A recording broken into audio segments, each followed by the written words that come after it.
It was the spring of 2012. I'm in my room on my computer when I hear my mom. "We're heading out for dinner. Be back in a couple hours," my mom yelled from across the house. Finally, some alone time. This is going to be such a fun, relaxing evening. "Charlie, you hear me?" Mom yelled. "Yes, Mom. I'll see you later tonight," I replied. As I hear the garage door open downstairs, I put on my headphones as I'm about to immerse myself in this new game I got the other day. Minecraft loads on the computer screen. I've been told this is the next big game for all types of gamers, and I was so ready to join the hype. Grind for hours on end building my dream world of Minecraft. I wonder if I could play this with others online, I think to myself. Not that it's of any concern. The game loads and I start a brand new fresh world. Looking around, the graphics of the game just kind of shocked me. The graphics are really good, but everything is just square blocks. I had kind of known this since I had seen a few trailers about it, but it was still just such an interesting concept. They said it was the new biggest game, so let's have at it. I started playing the game for hours without a care in the world. Mining trees, mining ore, building my house, farming cattle, the usual stuff you do in Minecraft. I'm in the middle of putting my roof together when I hear a big thud from downstairs. And I do mean my house, not the house in Minecraft. I figured it was just my parents getting home, but I check my phone and see a text from my mom saying they were almost done at the restaurant and would be home within the hour. So if they aren't home yet, then where did that thud come from?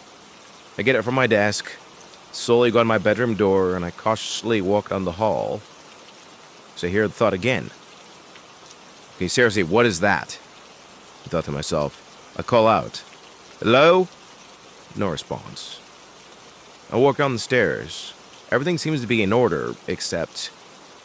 Whoa, the back door is wide open. Yo, who's in my house? I think to myself. I go to the kitchen and grab a knife to protect myself. I hear banging going on coming from my garage. My dad has a lot of precious possessions in the garage. Are we being robbed? I run back upstairs and pull my phone out to call the cops. Phone rings. 911, what's your emergency? "Hi, my name is Charlie. I'm at 5692 Weber Road in Indianapolis, Indiana. I think my house is being robbed. I need someone sent out here now, please." "Okay, please remain calm, sir. Are you in a safe location?" "Yes, I'm in my room upstairs. I think the burglars are down in the garage going at my dad's possessions." "Okay, remain where you are. A squad car will be there shortly." "Okay, thank you." Phone hangs up. Okay, I just had to hide out here until the cops get here. But then I hear footsteps coming up the stairs. The burglars start going through each room, not spending a ton of time in each. Who knows what they're looking for? Next thing I know, my door is shaking. "Ooh, someone's in here," one of the men say. "Nice little surprise for us," I hear another man say. Door starts pounding. "Open up, little one. We won't hurt you. We got some candy for you." I don't make a sound, thinking that maybe I can trick them into thinking that my room is just locked for no reason, that there's no one here. I don't know. I'm just trying to think of things. I'm trying to survive for the next few minutes until the cops get here. See the door get broken down, and both men rush in. They see me immediately, and they rush me. I try to make a run for it, but they give me instantly, and they take me to the ground. They flip me over my back, and as I'm trying to fight them off, one of them takes a rag out, pours some kind of liquid on it. He then shoves it in my face. I try to fight it, but I quickly lose consciousness. Everything goes black. I wake up sometime later with the bag over my head, and I have no idea where I am. "Hey there, bud, are you awake yet? We were afraid we'd gone too hard and killed you." Both of them start laughing. "Where am I?" I ask. No reply. "Please, I won't say anything to anyone. Just let me leave," I say to them. They both just chuckle. "Yeah, you're going to spend some time here with us before you get to go anywhere." "Why are you doing this?" I ask them. "Well, we find out who your father is, and we find out he had quite the stash of precious goods that are worth a lot of money. We refuse to conform to societal norms and standard jobs, so we just knock up the pricks who make a ton of money while others suffer. Then when we saw you were home alone, we figured we could use you as a ransom to get a large sum of money from your dad." "How much you ask for?" I asked. "That's not important. What's important is that you keep quiet and that your daddy sends us the money, because if he doesn't, we will kill you." I start freaking out. Please don't kill me, I beg. I'll do anything." "Put him out again," one of the other men says. One of the men goes to put the rag over my face again. I pass out again. I wake up sometime later and see flashing red and blue lights. You okay, son? Asked the cop. Where am I? Don't worry about where you are. Just know you're safe now and you're going home soon with your parents once we clear you. Oh, thank you. How did you find me? How'd you find them? The cop goes on to say, well, your father is a very well-off man. He has cameras all over your house, and they caught the majority of everything that happened to you. When they kidnapped you and drove away with you in their car, the house cameras were able to pick up their license plate. We had our tech guy extract the plate, and it came to a specific location about 20 miles from your house. We drove the address. There the car was. It was certainly a fight to get inside and take the burglars down, but we got them. Cop points at 2 men in the back of the squad car. Yeah, some people are starting to forget that. Home surveillance exists nowadays, but it's okay. It's all over. You're safe and you're going home. I see my mom and dad walking over to me. Both my parents give me a long, big hug. Mom starts crying. Oh my God, baby, are you okay? Did they hurt you? She said teary-eyed. I think I'm okay. I said with a small smile of relief. We checked his vitals and everything. He's okay to go. Although he did go through some strong physical stress, so I take it easy for a couple days to recover. Thank you so much, officer, my mom says. My dad picks me up and takes me to the car and puts me in the back seat. Let's go home, my dad said. We get home about 30 minutes later and I take a seat on the couch. Can I sleep down here tonight with you guys? I don't want to sleep in my room tonight and I don't want to be alone. I ask. Of course, sweetie. Just let me go get some pillows and blankets. I lay down on the couch and stare out the front windows, thinking to myself, am I ever going to feel safe in this house again? I begin to fall asleep when my parents were next to me on the floor. I hope this place begins to feel safe again at some point.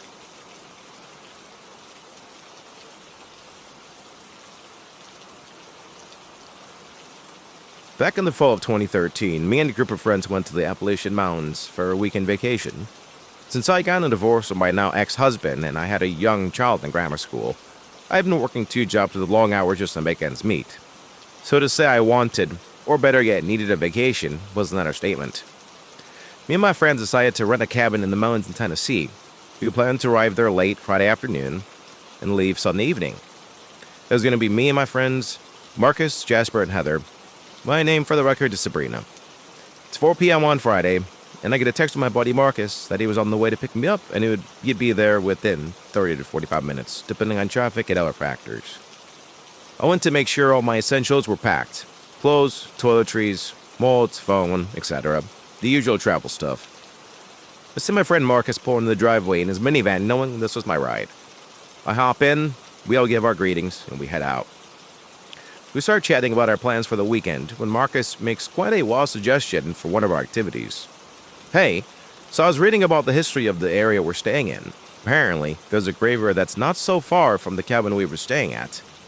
Ooh, so spooky, haha, Heather replied. Yeah, apparently there's folklore going around that the people will go into the graveyard and play the famous Ghost in the Graveyard game. Problem is, a lot of people will go missing and are never found again, Marcus continued. Yeah, that's full of shit, Jasper said mockingly. What? Is someone scared of a couple ghosts? Heather said condescendingly.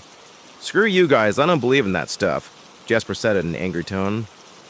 I think it sounds kinda cool, I chimed in. Of course you do, weirdo, Jasper replied. Be nice, Jasper, said Marcus.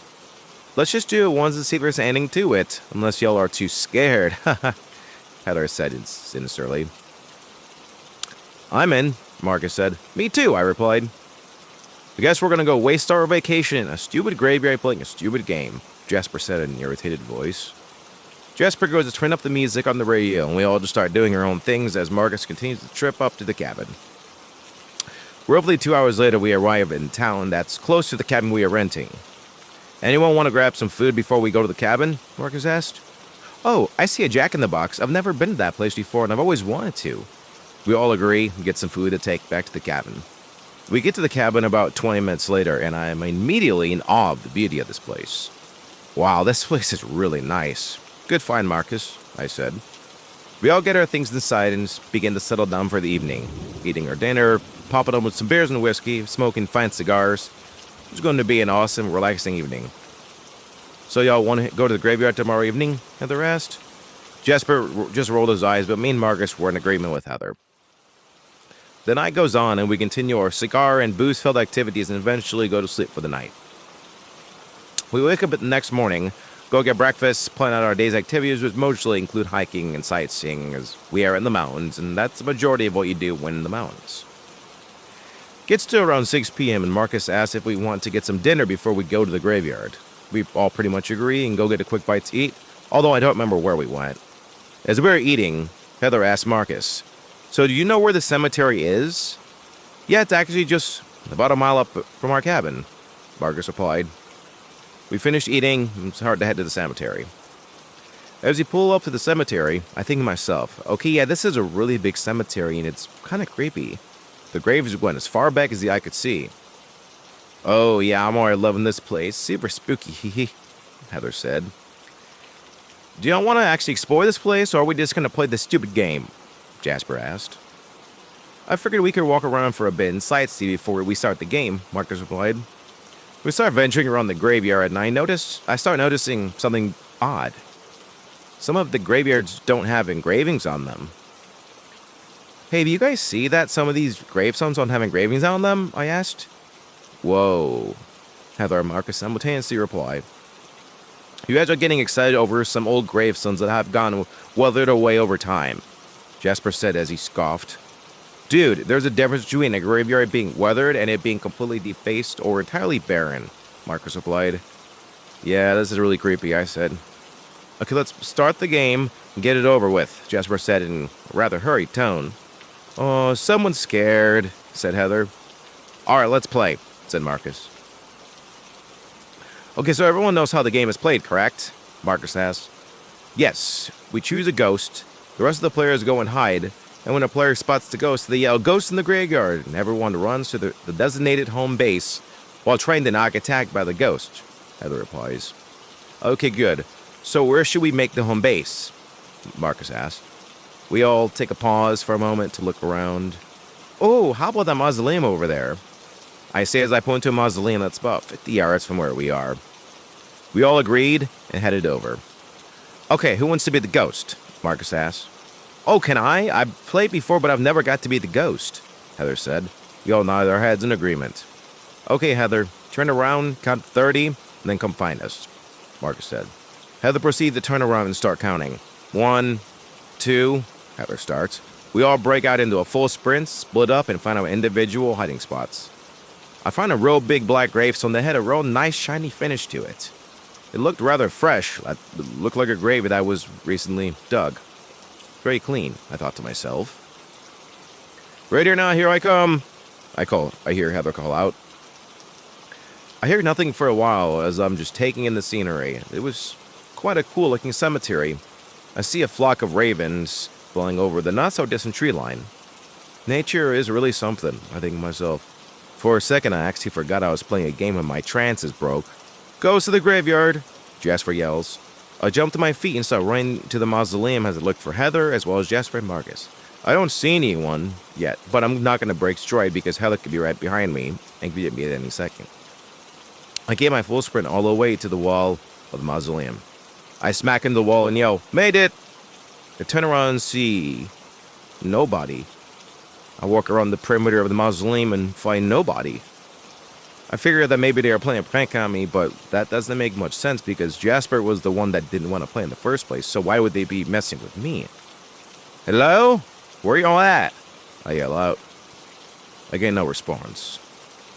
I'm beginning to remember Marcus said previously about people going missing in the graveyard while playing the game. I begin to panic. Okay, there's no way that's real, I think to myself.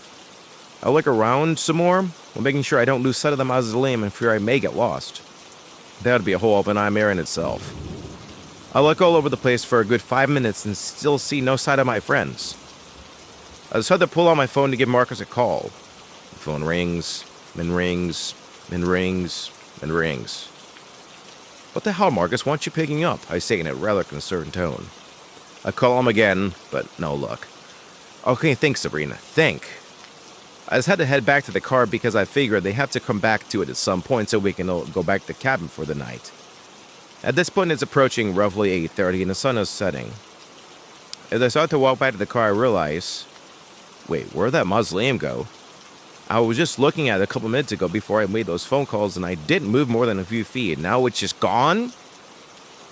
I look in all directions, and not only can I not see the mausoleum, everything seems to be different from what it was just a few minutes ago. I start going into a full panic and start running the direction that I believed was the direction I came from. I run and run and run as fast as I can for what seems like forever, and I seem to be making no progress as far as finding familiarity. I saw them pull out my phone again and try to call 911 because I'm genuinely fearing for my life at this point. No signal. Are you kidding me? I say loudly. I look around again and try to get clear thoughts going through my head again instead of just pure panic, but I have no clue where I am and the sun is almost fully set, so it's getting pretty dark out. I figure at this point, because visibility is getting so low, I have no idea what's out here. I'm gonna make camp by a large gravestone and just listen for anything. Nothing ever comes by, and I eventually fall asleep. I wake up the next morning. The sun has risen, the morning birds are chirping. I slowly get up and begin looking for my friends again, but they are nowhere in sight again. I check my phone. It's dead. I begin venturing again hopelessly, and after a while I see something. A group of people? Oh my God, it's Jasper, Marcus, and Heather. I start running towards them, screaming their names in excitement and relief. As I get closer to them, I realize that they're looking around calling out my name. And I'm getting rather close to them, and they're still looking around and calling out my name, acting like they don't even see me.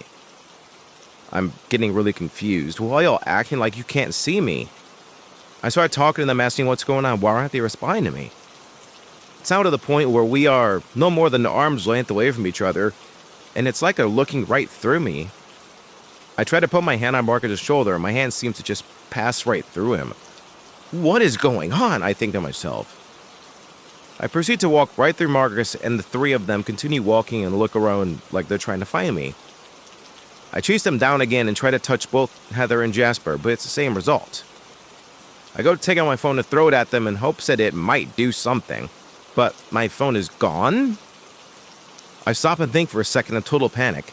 That story about people going missing in this graveyard while playing the game that we just played. Did I just get sucked into an alternate dimension? No, there's no way, right? No. I begin to realize it's been since the previous evening, well over 12 hours, since I ate or drank anything. And I'm in the mountains in the summer, so I should feel a little hungry or thirsty or something, but I don't feel any of that. In fact, I feel nothing. Am I dead? Am I in some sort of hell on earth? I just had to follow the three of them to see where they're going, and I eventually see the car again. I feel a slight sense of relief. As we get too close to the parking lot of the cemetery, I run into something. But that something is nothing. It's almost like I ran into an invisible wall. My three friends keep walking without resistance. I try to catch up to them again, but the invisible wall stops me again. Did I really just get sucked into another dimension? Am I dead?